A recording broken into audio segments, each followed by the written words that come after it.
It's J Never Scared in the building, baby. How we doing? Now, I usually have a saying here, you feel what I'm saying? So either you been here, you know here, open up them ears, bitch, and listen to what a player about to tell you, feel me? I hope you're looking good. I hope you're feeling good. And most importantly, smell a guy, you feel me? Now, ladies and gentlemen, I'm coming different with this video. You know, we've been high into some tomfoolery with the police and people. So now we about to do some hunting encounters. You feel what I'm saying? We gotta switch the scenery up a little bit. You feel what I'm saying? So let's see what we got going on. So let's get it and let's go. The Hunting Public is a DIY hunting channel based in Missouri. Their primary focus is to educate new and inexperienced hunters, and most of their content follows a very similar format built around that purpose. Their videos show the hunters going to different locations, finding the game, and usually completing the hunt by the end, all while explaining their thought process at each step in detail. And the video they filmed on September 25, 2022 was meant to be no different. Two of the channel's hosts, Ted and Nick, were out bow hunting deer on public land in their home state. Little did they know, this trip was about to be cut short by the most disturbing encounter they've ever had in the wilderness. The incident happened at roughly 6:45 p.m. while the two were hiding in a tree, waiting for a deer, when, out of nowhere, they heard what sounded like a loud scream in the distance.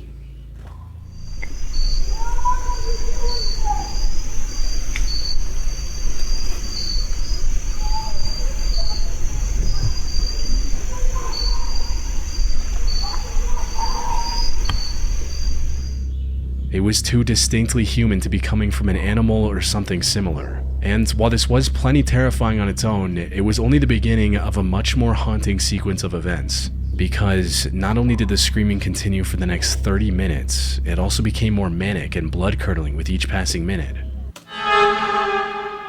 Fuck all that. Excuse me. We stayed there for an extra 30 minutes, bitch? Are we okay? We should not be staying an extra 30 minutes after hearing some shit like that. What? That's a clear indication we need to get the fuck down and go the opposite direction. What? You gonna stay there and pull the camera out some more? Excuse me?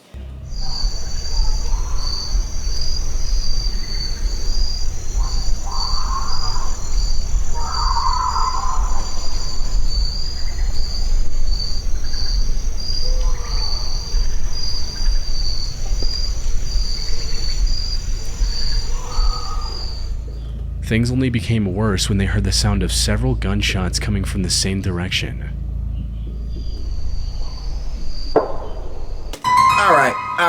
Alright, that's enough. That's enough, damn it. What are we doing? Not only is we hearing this, whoever the hell this is screaming, but bitch, we hearing gunshots coming from that same direction. We should have been got the fuck up out of here. Fuck the deer. Bitch, my life is at stake now. I don't feel safe in these woods. Okay? Bitch, we should have been got the hell up out of here. What are we doing?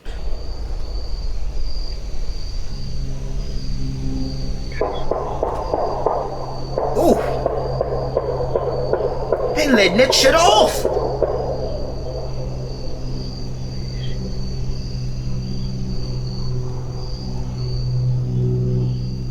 Something not good's going on. Now, he gonna shake his head and give a little smile. Something good's not going on here. You're damn right. And you know what that means, bitch? Let's go! It's time to get the fuck on, brother. What? Lord, excuse me. Cause absolutely the hell to the not. all of this still could have had a perfectly reasonable explanation. Maybe the person screaming was being chased by a predator like a black bear and used their firearm in self-defense. However, what made this explanation unlikely were the few coherent words that could be heard in between the screaming, with the voice yelling for help and saying phrases like, "I hate you."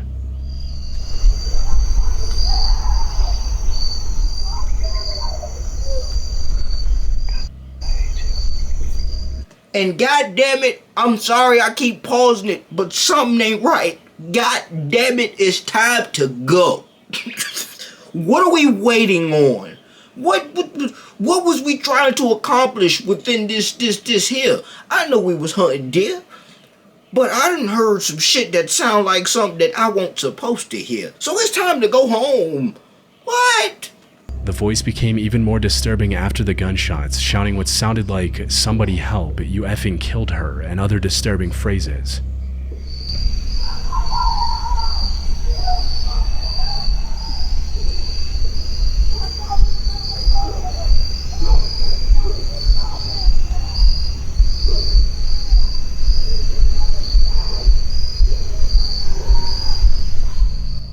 In addition to the screaming, shouting, and gunshots, the two also heard the sound of multiple cars speeding off, after which everything went silent.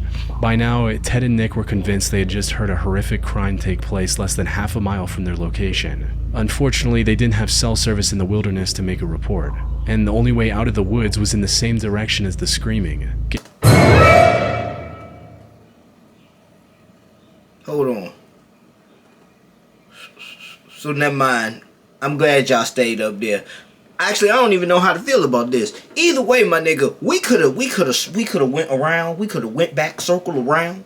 You feel what I'm saying? We could have did something to get out of this situation. But not only that, bitch, it's the way home. The way to get out is in the same direction as where we heard all that shit. I'm not okay. Ooh. Being too close and alerting what could be an armed and dangerous group could have been life-threatening. So they decided to stay silently hidden in the trees for the next few hours, and only moved back after it was completely dark out. We waited a few hours. I can't even imagine myself sitting in a damn tree after hearing some shit like that for a few hours. Fuck no. Okay, respectfully, no. You got Two me eventually messed made up, it back man. to their car and drove to a spot with cell reception to report the incident. However, from what I was able to find, the authorities weren't able to locate a body or even find any evidence of a crime at the location Ted and Nick provided, leaving this disturbing encounter unresolved. People on the internet have come up with several theories to explain the situation, ranging from a firing squad execution to someone having a drug-fueled mental breakdown with a gun in their hand. But many have also accused the hunting public of faking the whole thing, which is a common strategy by failing YouTube channels to go viral and gain new viewers. However, the hunting public had a fairly consistent viewership before this video, and it didn't increase by a significant amount after the encounter. They also have over 1,400 other regular hunting videos, this being the only one with a strange encounter. Typically, channels that fake videos have other suspicious content. The screams also seemed far too primal and emotional for anyone to fake that convincingly. Put simply, what they heard was more than likely real. Unfortunately, it's been over 3 years since the incident, and we still have no answers on what it was all about. In November 2022, a bow hunter from Michigan named Brendan Fitzpatrick was camping alone inside his hunting blind, waiting for a deer to pop into view, when suddenly he was startled by a voice he didn't recognize. Brendan looked outside to see who it was and came face to face with an angry-looking man pointing an AR directly at him. Brendan tried to explain the situation, but the man wasn't willing to hear any of it and kept becoming more and more hostile. I'm out there right now. All right. But I just want to show you kind of why we're here. I mean, we pay good money to hunt this property. We've been hunting it for years. No, you ain't been moving for years. I've been here 8 years. Do you live on this property right here? Sir, you're not listening to me. I'm not. I just want to talk to you. I'm sorry. He then told Brendan to put his phone down and said what can only be interpreted as a threat. What? Phone down. You have an AR in front of me. I'm scared. Put your phone down. Dude, I'm scared as right now. Okay, well, it's going to be more scary. Put your phone down. Are you attacking me? No, sir, no. Are you attacking me? Wait a minute. Brother, I think we done went far left. What's going on? Wait! No, sir. No, sir. I'm hunting. I'm hunting with... Drop your phone. Oh, my God. Drop your phone. Sir, Listen to me. I'm bow hunting. I don't have any guns on me. I don't give a I know that. Him saying, "Are you attacking me?" while Brendan was doing everything in his power to cooperate and stay calm, came off as him looking for an excuse to open fire and claim self-defense later. He also kept ordering Brendan to get out of the area while repeatedly threatening him with his gun and his aggressive-sounding dog. Brendan explained that he wasn't trespassing, and that the land he was on was legally leased for bow hunting, which was true and was something he and his family had been doing for multiple years. However, despite getting a reasonable explanation, the man refused to accept any of it and kept trying to intimidate Brendan. What made the encounter even more unsettling for Brendan was that the man refused to even state his name, making it clear that he had no interest in a civil conversation. Not only that, but he also name-dropped Chai Vang when threatening Brendan, a violent criminal who took the lives of 6 people and injured 2 more members of a hunting party in 2004. Put simply, the man was insinuating that he was willing to do the same to Brendan if he didn't comply. Fortunately, Brendan was able to stay composed enough to not aggravate the man any further and live to see another day. Brendan later tried to press charges against the man, but the police weren't as helpful as he'd hoped. They essentially told him that he didn't have enough evidence to start a criminal case against the man and left it at that. However, that wasn't even the end of it, because a year later, on November 25, 2023, Brendan's brother encountered the same man while hunting in the area. Due to what happened the year prior, he made sure to position his tree stand more than 150 yards away from the site of the original confrontation. But for some reason, the man became even more hostile than last time and directly opened fire without saying a word. Whoa. Why are we so gun-ho trigger happy? You feel what I'm saying? Why are we this is ridiculous. Lord have mercy. Luckily, none of the shots actually hit Brendan's brother, and he was able to leave the area without getting injured. However, according to Brendan, the authorities didn't file any charges against the man yet again, citing the same lack of evidence. Though people online suspect that the perpetrator might have connections at the local police department, allowing him to threaten the lives of innocent people and not face any consequences. The only silver lining in this disturbing case is that no one was actually hurt. Brendan and his family have also returned to hunting, likely at a completely different location. On September 10, 2024, at approximately 7:45 a.m., 2 fishermen were kayaking down Lake Emery in Franklin, North Carolina, when one of them spotted what appeared to be a log drifting in the water ahead. However, something about it didn't feel right. So, Mark Wilkins paddled closer to take a better look, and that's when he made the horrifying discovery. It wasn't a log at all. In reality, he was staring at human remains that had likely been in the lake for multiple days by that point. He was still a bit unsure and thought that maybe it was some Halloween decoration that had found its way into the lake. But the closer he got, the clearer it became. The remains were certainly real. And after taking a couple of minutes to calm his nerves, Mark dialed 911 and told them about his discovery. Wait! Ooh, I never go out in the water again. I never get in that water again. I am fishing on Lake Emery and I have come across a dead body. Oh my God, bruh. Yeah, I'm sitting here looking at it.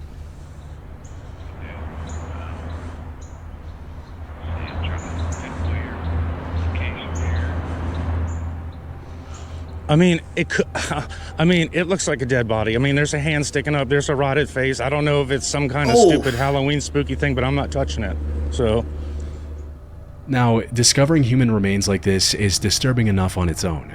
But what made this find even more chilling was the dark implications it suggested. You see, authorities had also found the remains of a 19-year-old boy in the same lake just a month earlier. And if the two cases were connected, it meant that there was possibly a serial killer on the loose in the small town of Franklin. While talking to the police, Mark also remembered seeing a pair of Crocs lying near the boat ramp he used earlier that morning, adding another disturbing layer to an already unsettling situation. That said, the reality of this case turned out to be far more tragic than disturbing. The person in the lake was later identified as 50-year-old Ethel Marie Ogle. According to the official reports, there was no foul play involved in her death.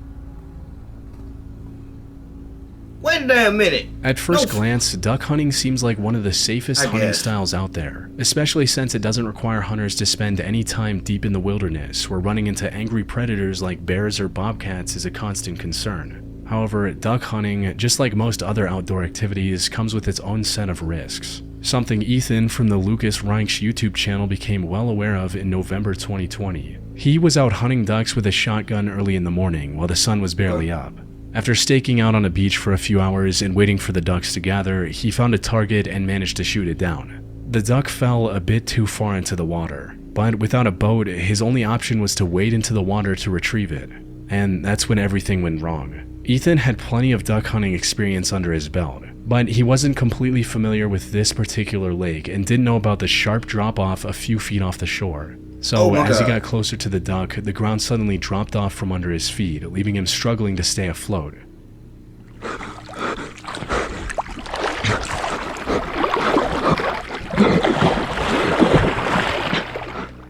He also knew how to Yeah.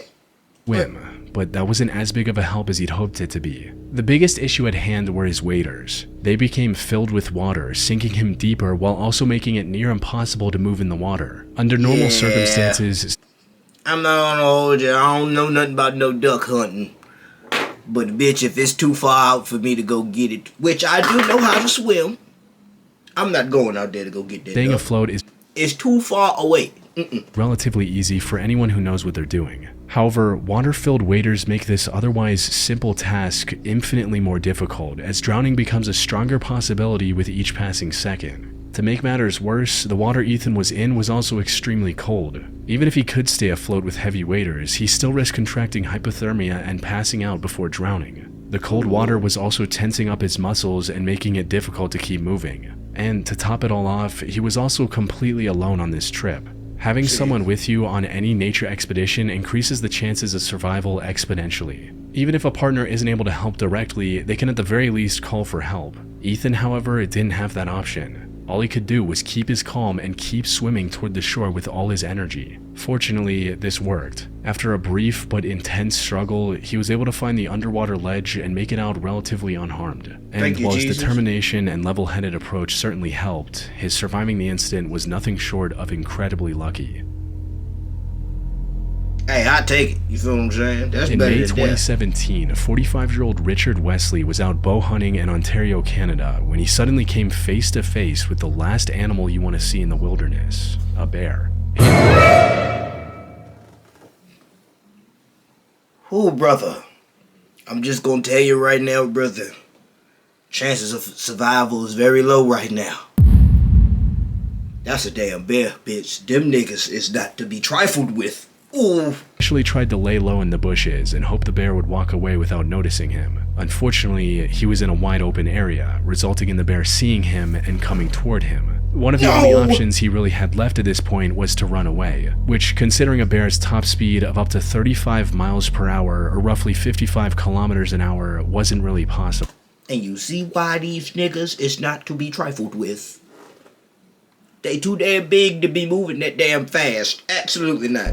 Or he could stand his ground and try to scare the bear away before it got too close, because if the bear actually decided to attack, Richard would have no real way of winning that fight. Black bears can generate a bite force of up to 1,000 psi with their 2.5-inch long teeth, which is enough to easily fracture a human skull or even sever the head completely from the neck. Adult black bears can also weigh up to 600 pounds or 272 kilograms. In other words, once a black bear is on top of you, there's no practical way to get it off. Plus, the weight alone can also cause asphyxiation within seconds. Not to mention the 2-inch long claws that can leave deep lacerations down to the bone.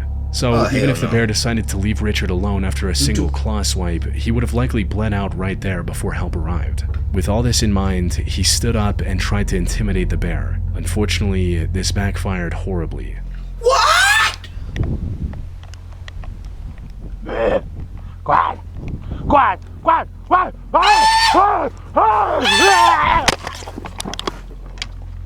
Instead of running away, the bear lunged at Richard and slammed into the ground. For a moment, he thought this was the end. Yeah, nah.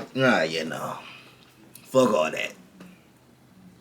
Y'all hunters are some brave people. Brave indeed. Why, y'all, I'm gonna stay at home. I'm gonna stay home. Where it's safe. You know, going out here hunting and encountering a bear, sir, you got it. I hope you... Did he live? Let me see something. But as he was falling down, something exceptionally lucky happened. The wooden bow Richard was holding in his hand got shoved into the bear's jaw. This not only kept the bear from shredding his arm, but biting into the wood also disoriented it enough to make it turn and leave Richard alone. So, despite coming dangerously close to losing his life, Richard was able to walk away with only a few minor bruises. But while he escaped physical harm, the psychological impact of this attack on him and his family was significant. As he stated in an interview later, "We watched the video footage. My stomach just tightened, and my wife started crying. Instead of admitting that I'm scared, and I probably should have went and talked to a professional about what happened, but I just downplayed it." That said, the experience also left Richard with a far deeper appreciation for the life he has. Good. Alright. That's gonna be the end of that. You feel what I'm saying, people? That was Some of them shits was absolutely the fuck to the knot. You feel what I'm saying? We probably might do some more disturbing encounters. Honestly, switch it up a little bit. You feel what I'm saying? But I hope you guys enjoyed. Make sure you like, comment, subscribe. Tune in to the Twitch whenever you get a chance. And let's see whatever I upload next. Peace.